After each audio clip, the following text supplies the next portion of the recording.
Hi everyone, I'm Dr. Pavitra, consultant physician and diabetologist at GMK Kamini Hospitals, Karnal. So ఇవాళ thyroid గురించి తెలుసుకుందాం. Okay, thyroid అనేది అందరిలో ఉంటుంది. సో థైరాయిడ్ హార్మోన్ అనేది ప్రొడ్యూస్ చేస్తుంది. అది గొంతుకి ముందు భాగంలో ఉంటుంది. సో థైరాయిడ్ నార్మల్గా అన్ని సెల్స్ ఫంక్షనింగ్కి ఇంపార్టెంట్. మన బ్రెయిన్ కానీ, హార్ట్ కానీ, యూట్రస్ కానీ, ఇంటెస్టైన్ కానీ అన్ని బాడీ పార్ట్స్కి ఎవ్రీ సెల్ అనే దానికి థైరాయిడ్ అనేది ఇంపార్టెంట్. సో నార్మల్గా ఫంక్షన్ చేస్తున్నప్పుడు, నార్మల్ లెవెల్స్లో ఉన్నప్పుడు థైరాయిడ్ ఏం ప్రాబ్లం ఉండదు. ఒకవేళ థైరాయిడ్ హార్మోన్ అనేది తక్కువ అయితే హైపోథైరాయిడిజం అంటాము. థైరాయిడ్ హార్మోన్ అనేది ఎక్కువ అయితే హైపర్ థైరాయిడిజం అంటాము.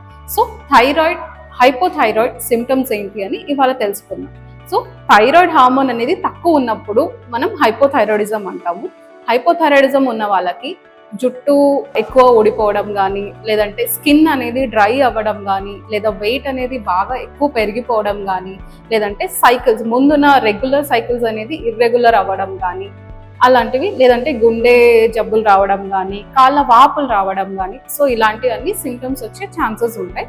సో ఇలాంటి సిమ్టమ్స్ కనుక మీకు ఏమైనా ఉంటే డెఫినెట్లీ కన్సల్ట్ అవ్వండి ఫిజిషియన్ని అండ్ థైరాయిడ్ హార్మోన్ లెవెల్స్ అనేది చెక్ చేయించుకోండి. Thank you.